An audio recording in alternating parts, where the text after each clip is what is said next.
Welcome to another episode of the Chronic Comeback podcast. Really excited to have someone on the show that I actually met pretty recently. It wasn't someone who's on social media talking about chronic issues. We met at an ayahuasca retreat.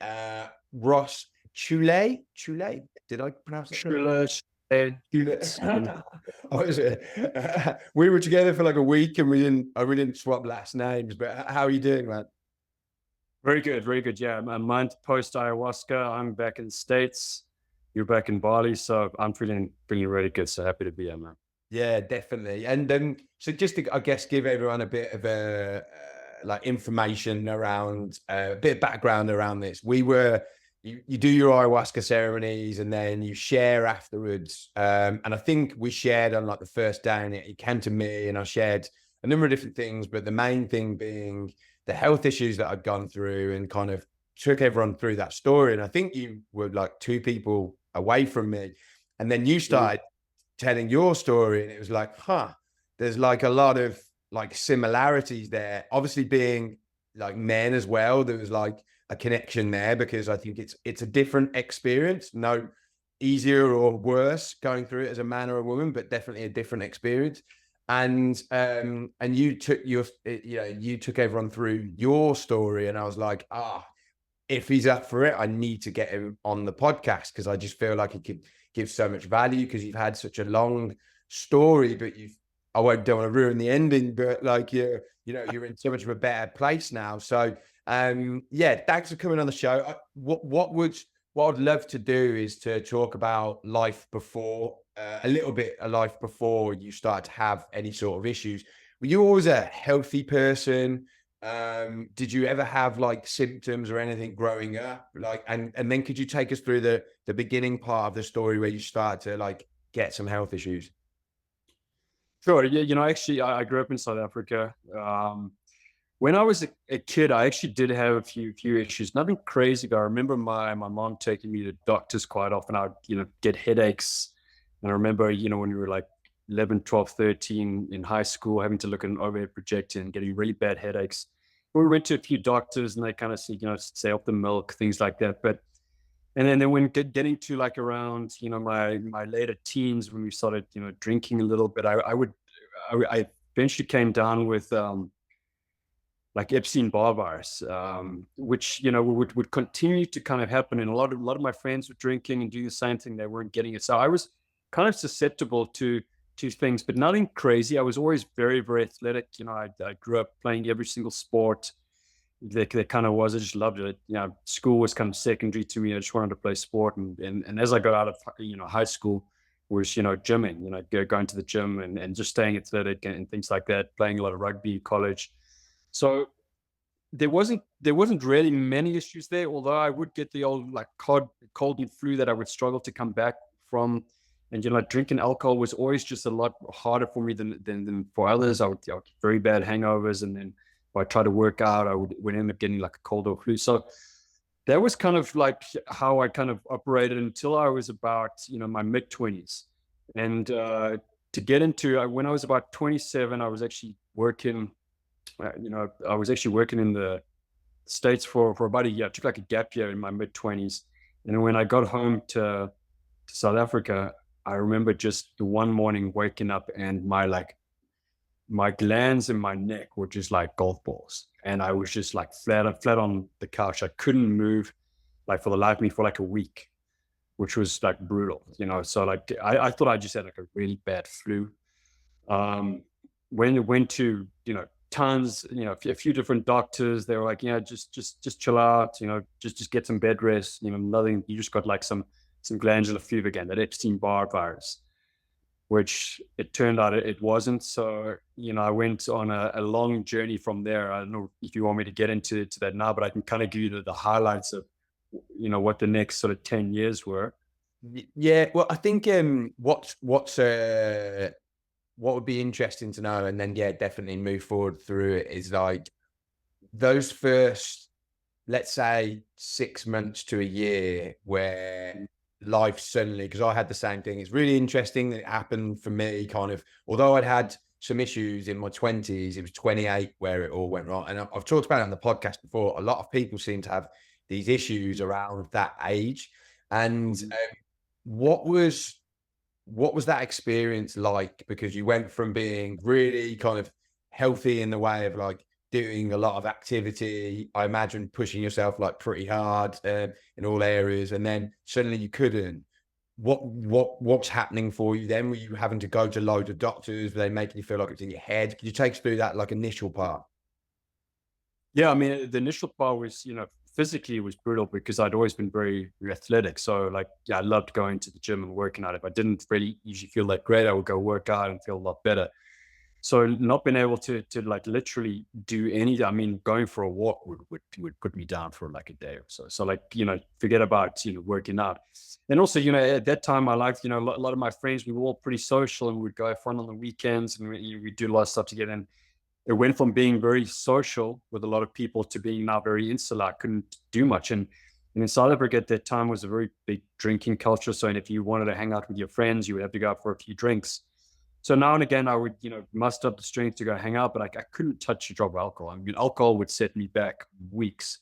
So, yeah, I'd just hang around, with my friends, everyone getting drunk. And it was kind of a terrible situation, just going to bars and then being sober there. So being very kind of social to now like being kind of very insular at that time. And, at this time also, I was, developing my career. I was in the sports world. I was, developing being a golf agent, managing professional golfers, and my goal was to get to the United States. So, it was like kind of a kick in the nuts in a sense of like, now I'm trying hard to work to get to the States, but now I'm like really my body feels broken. I'm going to a lot of doctors, and like you said, a lot of them are just telling me, like, the one doctor wanted me to take antidepressant pills, and like I said to him, I'm a bit upset that I'm not feeling well, but I'm definitely not a depressed person. So, I remember taking it for a week, and it actually made me so much worse. And a lot of the doctors at that time, they didn't look at the body as a whole. They just saw some of your symptoms, and they just try to mask it with a lot of things. So that initial period was, I lost a lot of faith in doctors. So where I really went to is, and then you go to the internet and you're trying to find your symptoms, and that can even be worse because there's not many hopeful cases. And you start reading your symptoms, and then you start going down some deep dark rabbit hole. So you definitely feel a bit lost. You feel like the people that you want to go to, that are there to help, will hopefully help you. These doctors, they're just trying to churn you in and out. And then there was no one that really wanted to kind of take ownership and really help me. So that initial period was pretty lonely to be on. So I had to really dig deep, and that's where actually a lot of mental strength. I remember saying to myself, now, your physical strength is gone, and this is a opportunity to work on your mind. And that's when I actually started journaling a lot. I started really like putting down my thoughts and just like staying very positive about it. And I kind of intuitively at that time knew this was going to be a great challenge, but I knew it was going to potentially be a blessing as well. And luckily I had that within, because there were many dark days, when you just felt Mm. terrible. So that really took me on a little bit of a path to work more on the mental side of things as I worked on like my physical side from up until the mid-20s and when this happened. Did you, so it sounds like, because it took me a long time to, I read about like mind body connection and I was like, oh yeah, that is right. Yeah, that makes sense. But man, it doesn't sound right for me. And it just like, I kept getting like whacked in the head with it basically, like until like, I was like, okay, no, I really need to like start looking at that. But it sounds like you identified that earlier. What was it you were exposed to that made you think, okay, there is a connection here, and I do need to work on my mind. Yeah, I think initially I just wanted to work on my mind because I knew this was going to be a tough thing to deal with, Right. especially I drove physicality for a long time to get through things, but now it was like, my physicality is kind of gone. I need to work on the mind, and in doing so, and in reading a lot, I started seeing more of the connection. I actually started reading a lot about Eastern medicine, and the Eastern medicine where they dealt with the whole body, the whole mind, body, spirit, acupuncture, meditation, things like that, which started like, okay. But, was I fully on board then? Probably not. I was using it because I felt the Western side of stuff had really kind of let me down. So I was trying to look for alternative, things. I'd been to so many different Western doctors and they couldn't really help me. So I started going down the Eastern route, and there was definitely a lot more help there to kind of at least take care of some of the symptoms. We'll get to what eventually I figured out, but I mean, I eventually had to figure this out myself. And what I'm sure we'll kind of wrap up here at some point later is being kind of taking care of your own, being sovereign with your own health, because doctors out there, they can, unfortunately, to study the whole body and the mind, spirit, would take people lifetimes. So I don't really blame doctors for it. I mean, they learn a specific thing and they can't kind of put it all together in their field. I mean, they study for long enough as it is. But nutrition, mind, body, all these things play. I think your whole body as a whole is one thing. So you could have something that you've had a trauma, psychologically, that could be, um, causing you some stuff there. And I've definitely had that. What was happening with me was something, that I ingested, that I was being poisoned by. But I mean, it really started helping me going the Eastern route and learning the meditation, and also just learning how to cleanse my body, like doing, colonic irrigations. I just thought just you know, to eventually just clear whatever was trying to almost like cleanse my body to start from scratch. So I started learning a lot about all these different modalities, and just basically like a guinea pig with myself, just trying to figure out what would work and what wouldn't. So you'd like going through kind of like the next part. So you were in South Africa, and we talked about this like when we were on the retreat, and you were trying to get to America, but then at the same time you're trying to balance I guess that the push side of you that wants to succeed and wants to achieve your goals with the side of you that wants to be healthy, and so you're kind of Mm. battling that at the same time. What happened over the next like few years, from a health point of view, but also from I guess a personal career point of view? Well, as I started, I'd lived in London in my early 20s, being South African. They give us a certain amount of time on a visa and they kick us out. So that sense, I did the gap year in America in my mid 20s, came back to South Africa, was working in the sports field. And then I thought, the best route to get back to America would be to go back to London, because I had actually was able to get a different visa. So I went back there at about 2009, 8, 9, not the greatest time from a economic point of view with the the crash and everything like that. But I was able to kind of continue my career there for the next 2 3 years. But that was probably the toughest point for me, because living in London, I didn't really have, I had friends there, but they were all out having a good time, and I was kind of pretty lonely, and I was just really working hard. I was working hard. I'm trying to figure out what was up with me, and then working on my career. So I stayed there for 2 or 3 years, and then I actually eventually realized that coming back to South Africa would probably be my best choice to get to America. So I came back, I think 2011. At this time, I'm like, so when this all started happening, I was 27. I think now I'm like 31, 32. My health's not great, but then I eventually meet like a naturopath. This woman actually helped me tremendously. She put me on a lot of these detoxes. She helped me understand what nutrition, the colonic irrigations. We did a bit of ozone therapy. So basically, just like cleansed my system again. So from 27 to 31, I was almost not able to work out. I could probably work out like at 30%, like once a week. And if I push it past that, I would be sick for 2 weeks. So what this lady actually helped me to do is, when I kind of cleansed my system and just took gluten out of my system, and I was having so many food sensitivities at this time, took gluten and a few of these things out of my body, I was able to slowly start working out again, which was for me like gold. Just to be able to work out after not probably for like 4 years, that was great. And that started me like, okay, I feel like I can heal this. And I'd kind of diagnosed myself at this point with chronic fatigue syndrome, with all the symptoms kind of lining up there. And everything you'd read online about chronic fatigue syndrome would say, you just got to manage your symptoms. You'll never fully be able to work out again. You'll never fully have all the energy. And intuitively, I was like, this is bullshit. I believe that there's something bigger here, that is causing this, but I just don't know what it is. I've been all these doctors. So at about 30, my career now is progressing pretty nicely. And at 33, I get 2 offers to go to the States. And, the one offer was to set up a golf division in a big sports marketing company. for instead of the golf division. So that was great. I at this point I was managing my health. I was pretty good, but I could work out maybe 3-4 times a week at 60%. But if I push it past that, I'd be in bed for like a week with a cold or flu. So it was very like, so I learned to manage it.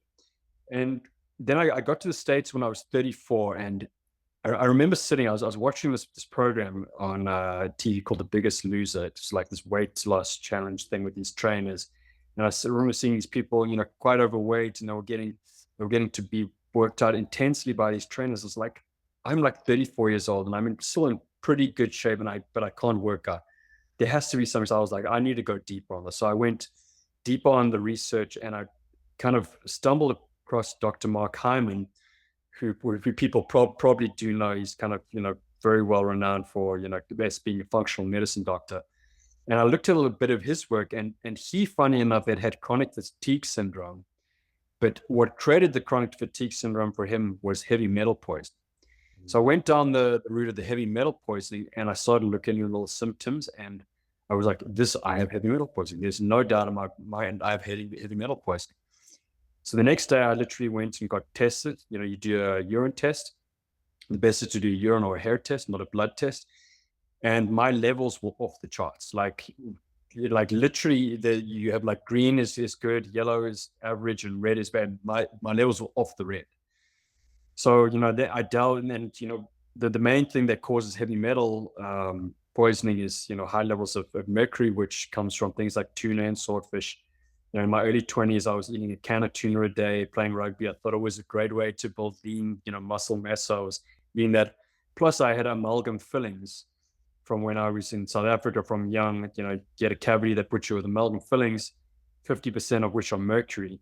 When they take those out of your body, they have to put them in a toxic bag to throw into the trash. So it's fine putting them in your body, but you can't put them in the trash. So what actually happens when every time you eat or drink something hot, the mercury seeps out of the teeth, goes through, gets stuck past your blood-brain barrier, gets stuck in your pituitary gland, which what it then does is your pituitary gland controls your whole endocrine system. So like your adrenals, your thyroid, everything. So I had such bad heavy metal poisoning that it shut down my pituitary gland. My whole endocrine system had been, jacked up. Hence why I was like, literally like slowly dying. I was like losing so much weight. I was very pale. My hair was thinning. I had no energy at all. I this pain in my chest, and like my whole endocrine system I felt. But when I found out I had it, it was like one of the most joyous like moments, because now actually, like after 8 years of me like trying to figure this thing out and going to many doctors, now I actually had an answer. So, the next step was, you have to take out the amalgam fillings, stay off, anything filling you with mercury, and then you have to do a thing called chelation, which, it took me literally 5 or 6 years of taking a medication every 4 hours for 4 days, and then a 2-week break off for like 5 or 6 years, because it takes such a long time to like pull the mercury out of your body. And it's also got stuck in a lot of your cells. It damages your whole gut, so you get food intolerances. It literally is poison. So I was basically being poisoned pretty much my whole life without me knowing it. And the crazy thing is, you can actually pass mercury poisoning or heavy metal poisoning through the fetus. So, my mom and her mom and her parents, they'd all had amalgam fillings growing up in South Africa. So when I talked about me being a little sickly when I was younger, I'm pretty damn sure that was part of it, and it was slowly building up in the system. And what they say when it's, from a research I've done, is when it really kicks in when I was 27 and had those big glands come out. It's when you have two big stresses come up in your life that it really just knocks it. So the mercury had been building, and then I had a life stressor because I was living in the United States, and then they told me my visa was not valid and I had to leave. I was dating someone at the time. I had to leave my snowboard and all the cool things. I was living in Aspen. So I had that plus that, and it kind of like just set me through the wire. So that's basically what had happened. So up to like mid-30s, that's where, I found out what was wrong with me. And now there was like some hope that I could figure this out and actually heal. And so, because I've had like a few of those kind of moments where you know, I'd found stuff out, and it is like a really, it's an amazing thing. And then it kind of, I guess it hasn't been as extreme for me as like yours, because yours is so like, because I remember finding out about like mercury fillings and stuff like that, and I was almost like disappointed that I didn't have mercury fillings, because I was like, I For sure. I'd be like, oh yeah, that's it. It makes sense. And so over that next 5 years, when you were doing that, were things just gradually improving each year? Well, the day I went deep on this. Was a whole like protocol on how to do this, and I took the protocol because going to a doctor and actually doing this was so astronomically expensive. So I basically pulled a lot of things from YouTube and the internet and some books, and I built my own protocol, which was kind of in line with a lot of these top doctors. And but what they would say is the first year or two is actually going to be worse, because what happens is when you're pulling. So what happens? You take this medication that is a chelator, and what it does is it pulls the mercury out of all your cells and out of your brain, and then it kind of pulls it. And if you don't have a way to excrete it, it can settle in other places and make it worse. And also when it's getting pulled, your symptoms get worse. So what I actually did was I bought an ozone sauna, which was game changing.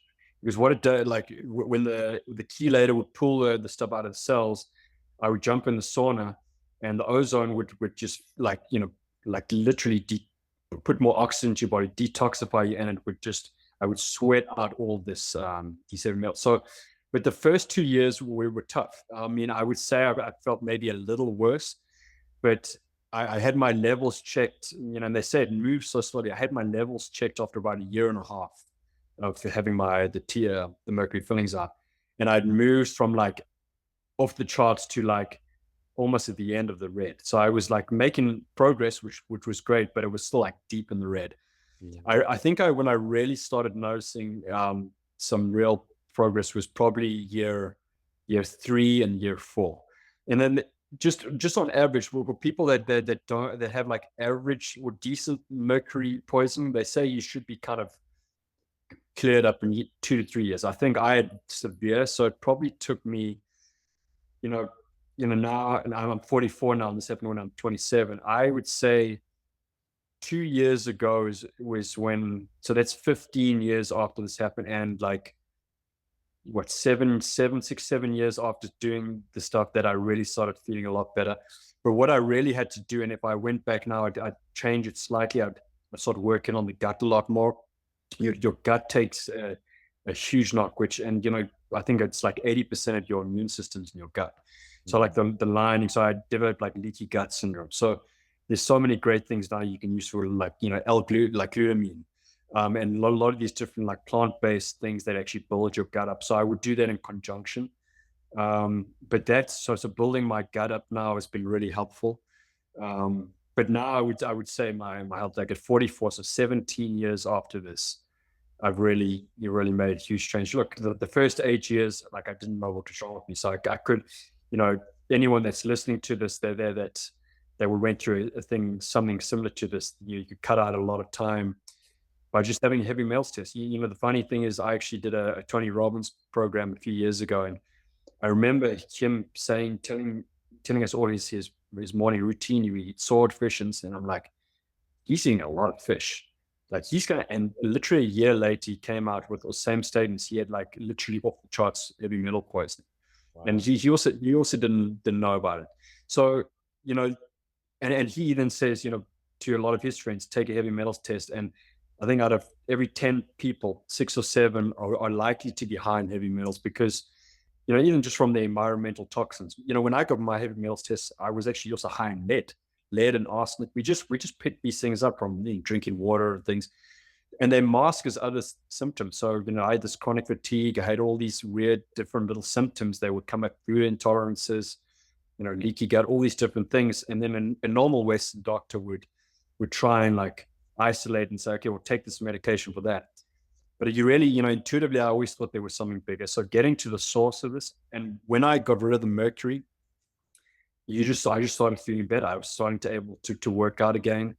Like the food tolerances started, letting, shifting a little bit, so I could eat like started putting a little bit of weight. I started looking healthy. My hair started like getting a little thicker again. I was like, but I really need to get to the root cause. So basically, almost the moral of this my story is, you know, there's always something bigger at play, and a lot of these symptoms develop, but we got to look at the body as a whole, and we got to get to the core root of the thing, and try to deal with that. And when that gets dealt with, then everything else takes care of itself. Your body is very powerful mechanism. When it's healthy, it can really take care of itself.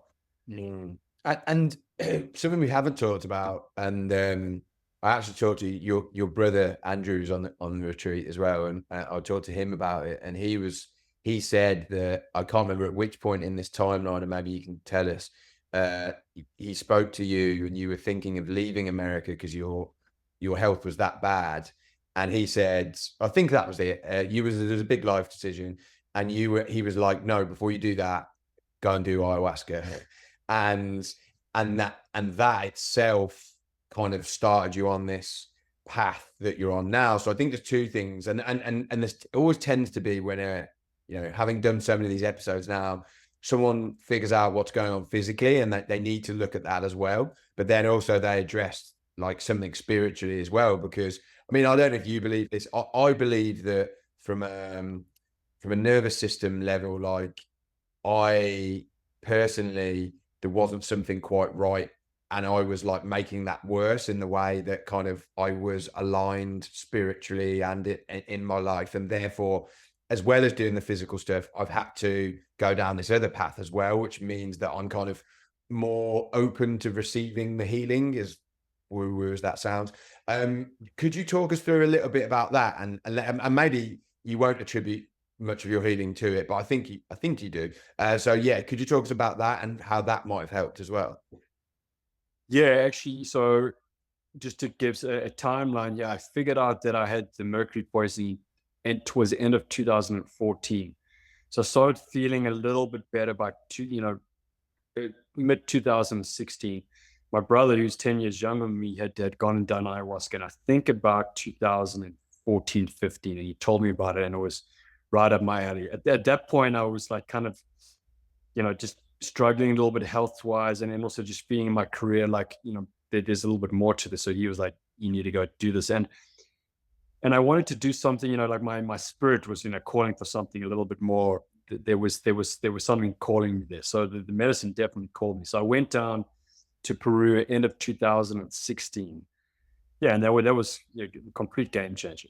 By doing, I did 3 sessions of ayahuasca, um, and that literally changed everything. Because even though I was going through the process of chelating this heavy metals, which was necessary because that was in my body, what had happened in the last 10 years since I had kind of really got sick was I had to build up a lot of like walls and like psychological things to kind of protect myself, like isolate myself. Like if I went out too much, I would feel sick. And if I ate a certain food, I would feel sick. So I built up all of these kind of like mental, like almost prisons to protect myself. And what the ayahuasca did, it really allowed me to start breaking up in those shackles. And 100%, there was while I became sick physically, it affected me mentally as well, and spiritually. So by going down the street with the plant medicine, it just opened up my world to a different dimensions of reality, in which our body and our energetic body can heal.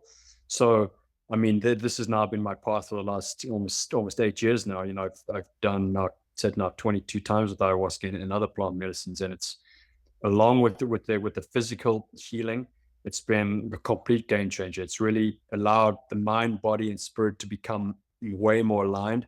So I think this actually accelerated my healing, and it also just created a lot more wisdom in making the decisions that I need to make within my career, within my nutrition, within my body.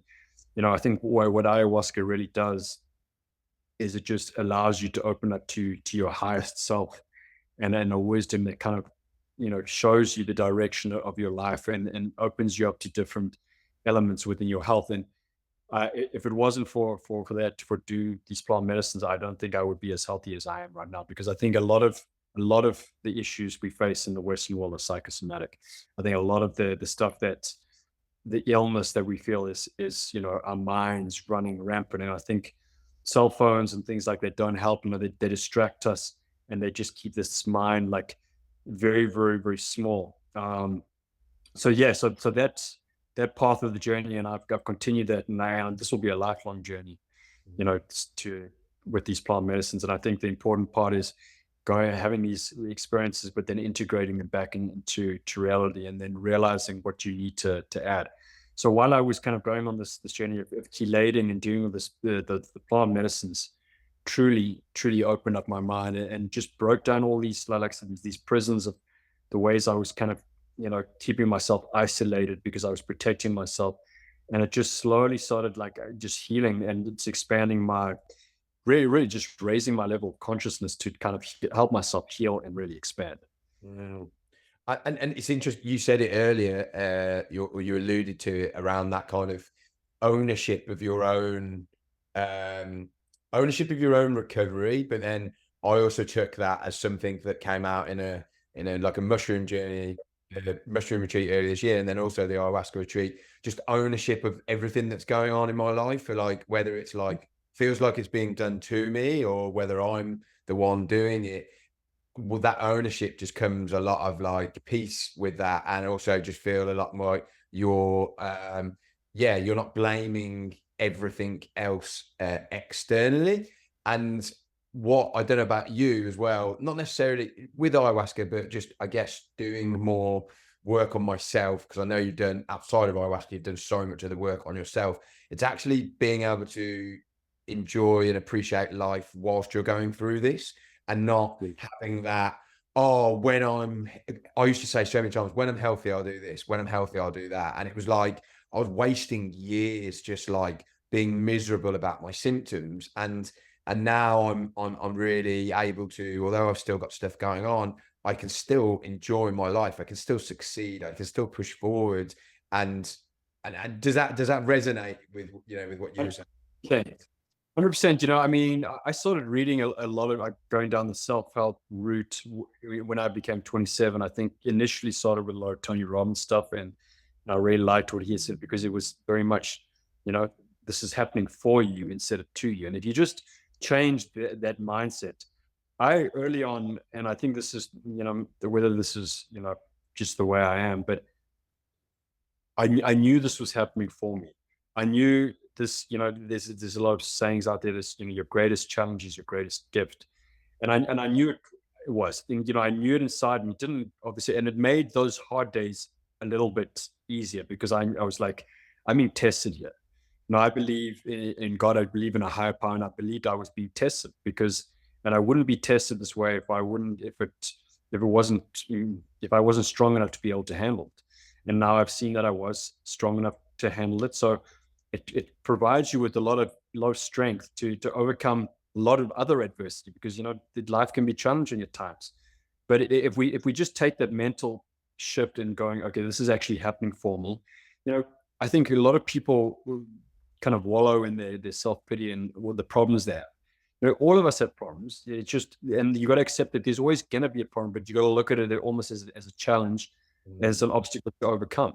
You've been given a problem, and the bigger the problem is, it's a way to learn to navigate and actually solve that problem, and then you get to a higher stage. It's a higher stage of consciousness, or just a more confident feeling in yourself that you can actually deal with other things. I think in the Western world now, everything's easy for us. We can just go to a store and we can buy food, and we don't need to like grow our own food, most of us, and we don't need to go shoot a cow or whatever, and package it up. So everything's very easy. So I think doing things or going through things that are tough, very hard workout, afterwards, while you're doing it, it's tough, but afterwards you feel so good, and your body now becomes more resilient. Going into a cold plunge, you build you build, strength. So I think when a big, health illness is thrown your way, it's an opportunity for you to kind of, look inside yourself and just get a little stronger. And that's why, like I said earlier, I started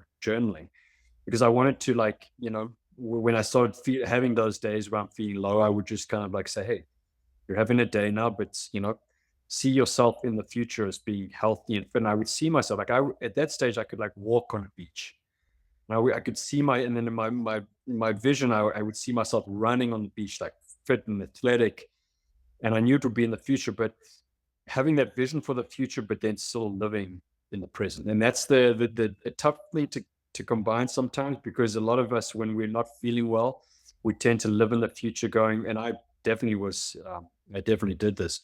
Like you said, when I'm better, I'll be doing this, but you got to almost embody feeling better.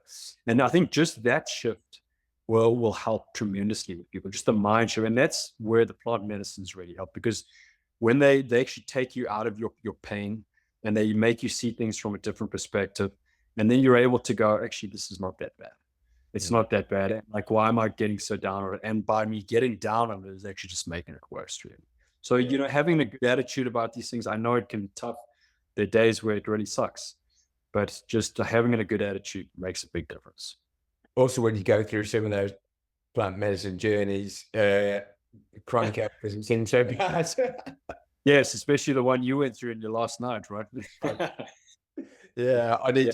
I need to do an episode of that. I think I'm just about. It's so funny. Like before that last ceremony, I was like, I'm gonna do this every year, and then now I'm like, no, I think I need a bit more time. Well, you always need time to integrate, and you kind of get what you needed in that time. And you went through a tough one. I remember because I was next to you, and I was going through a tough one as well. But Yeah. it really brings really a great resilience. And when you go through a tough experience like that, which can be 8, 10 hours, it makes the little life challenges seem way, and you have a strength that grows within you that you just like makes things, and you don't take things like as hard. And I think that's a lot of the illness we put on ourselves. We create. I remember asking one of the shamans, and I said, what creates in the Western world? What is our biggest illness? And they say stress. And it's one of those things that you can't really tangibly put your finger on, but 9 times out of 10 we create our own stress because it's the way we look at certain things. So by doing that, so when you get annoyed and frustrated and all these different things, you're creating your own stress. And I've definitely been guilty of that. And I've seen how these things kind of allow you to relieve that. And then you have to, just, do your meditations and do your daily work, have your time every day where you're giving yourself time to quiet and remind and work on the body. I think that just decreases stress. A few more questions just around you strike me as someone who has an element of like perfectionism about you in that you want to succeed and you want to do it right. And that can be counterproductive when you're trying to recover. Because I've had this, and still do. I battle with it, and it's interesting what you're saying about like morning routines and stuff like that. I used to be like, what I'm trying to apply at the moment is that I'm trying to do my morning routine, but if I forget something one day, just as long as I get back to it the next day, that's good enough, and that kind of thing. Have you struggled with that, and is it still something you kind of struggle with, or do you try to apply a little bit of kind of go easy on yourself a little bit, 90-10, 80-20, that kind of thing? Yeah, I think naturally I'm just pretty ambitious. So I think I like I've got no problem getting stuff done, doing and wanting to do stuff. I think where my issue comes is just being quiet and being peaceful and calm. I think I've meditated for a number of years now, and I'm currently in a program now where I'm doing some very deep meditations with a Buddhist teacher. That aligned with these plant medicines has helped significantly. So I think being aware at where my strengths and where my weaknesses lie. So I always know that's my natural state is to want to do too much, and that's why I can burn myself out. So that's why I kind of said to you earlier, I think before we started chatting, is I have my morning routine. That's non-negotiable. Like I'm working out and I'm meditating. If I don't need to work out, not every day I'm going to work out, maybe 4 or 5 times a week, then I'm meditating and stretching. It's a non-negotiable before I start anything, because that just allows my whole nervous system. I know you've had some nervous system stuff, because when the mercury poisoning, it damaged my whole nervous system, and you're like on fight and flight mode all the time. So by just like almost connecting with just being peaceful, then it allows my day to like run a lot smoother, and I'm way less reactive. when we react to things, someone says something and someone does something where you don't get the proposal you want or whatever it is at work, and you start getting all nervous, and then you're just creating stress. And I think by just having those morning routines where you can be quiet, and then just bringing those little ones into your day, in between meetings and things like that, just breathing and just quieting. So yeah, I've definitely found that that's been my challenge, but I'm aware of it. So like I now try and see my whole day is, instead of like working 8 hours, cut that down a little bit, and I my physical and my mental and my spiritual routine is part of my day. It's Mm. just becomes part of my day. Instead of 8 hours of work and zero of that, now it's like 5 hours of like hard work, and 2 3 hours contemplation, meditation, working out, breath work, or whatever, doing a cold plunge, just quiet. I think in our lives, I think we're too distracted, and most people, we feel like we need to be doing something, and that's a lot of the structures that are in place, economically, that we have to be doing. We have to be doing. We taught to, we need to do more. And actually, we don't. When we're sitting at the end of our lives, like, I can promise you now, we're not going to think I should have been working more. We're probably going to be thinking I should have been chilling out more, spending more time in nature, spending more time with our family. So yeah, I think for everyone, they just need to understand their personality and understand what they need. But I think it's definitely something that needs to be taken into account. Just balancing your whole life, mind, body, spirit, so that you can. And you know what? When you do that, you can get way more things accomplished in a shorter amount of time anyway. So that's Yeah, the way I look at it. definitely. Last question. What would you say to someone going through this right now who's in the kind of like darkest point of the journey, let's say, because most people watching this are, because they're looking for some inspiration, some hope. So yeah, what would you say to someone who's going through that to kind of, yeah, give them that hope and that inspiration to keep going and moving forward? Yeah, I think hope and belief is the most important thing. You know, you can get stuck reading things on Google and going to doctors, and they can paint a pretty bad picture. I think we all have an intuition inside ourselves that if we really get quiet with ourselves, you can heal. Your body is the fact that we're alive, talking to each other, and that we get made the way we are is a complete miracle, really. So you know there is hope.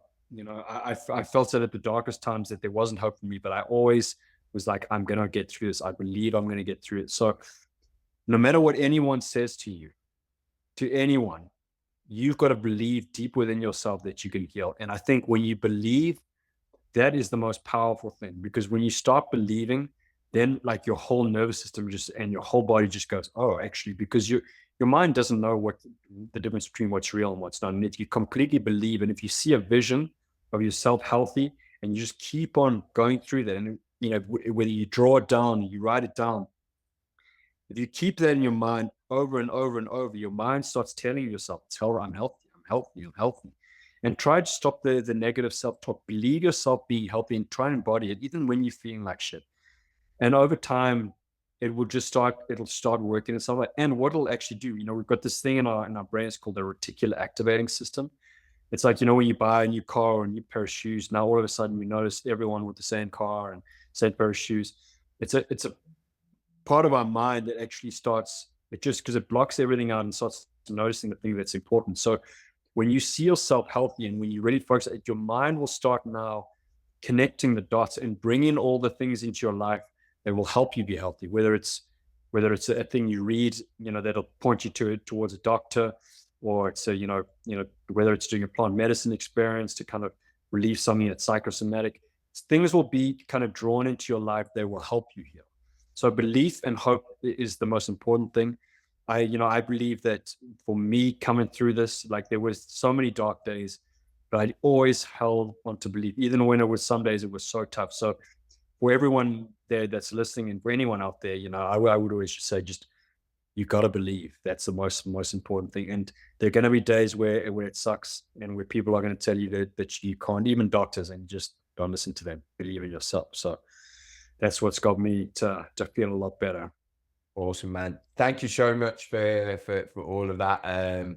Yeah, I always having done haven't done a break of this podcast. Like, it's kind of like that. You know, we were talking about like trying to do too much and not, and you know, I tried to give myself a little bit of a break, but coming back, this is like my therapy and my medicine as well. Like listening to people like you know, going through what you've been through.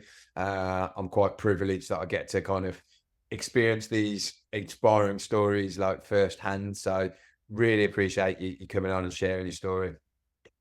Yeah, yeah, you too, bro. I mean, for you doing this, I mean, I would like to do something like this going forward when, we're gonna build a whole, wellness center here in Boulder and try, spread it out to as many people as possible. But I think what you're doing is awesome. There's so many people out there that have lost hope and belief. So the fact that you're doing this, so wherever I can help, and if anyone comes to you with any of these kind of symptoms, I can always, help and put them on the right path, because I know there's a lot of people struggling out there, and ultimately we can just help people heal and then just expand and just, be healthy, then everyone can just be a little bit happier. So they can Yeah. do life be a lot nicer and a lot more fun. Um, So appreciate No, no, all good. Sorry, I was interested in. If anyone did want to just ask a few questions, are they all right to maybe reach out on Instagram or something like that? Is there what's the yeah, best? yeah, just put my Instagram. I don't know if you got any notes there. I think Yeah, it's JK11 I'll 001. I'll Yeah. put. Yeah, you've got one of those ones that you set up when 8 years ago. I'll put it in the show notes. I mean, I've got you on Instagram, so yeah, if people have got that. 100%. Always happy to help people, especially with, heavy metal stuff, which I've become almost a little bit of an expert in now. It's a brutal thing. So always happy Yeah, to help people. legend. Thank you so much, man. Appreciate it. Yeah, All right, one out there. right, man. Chat soon.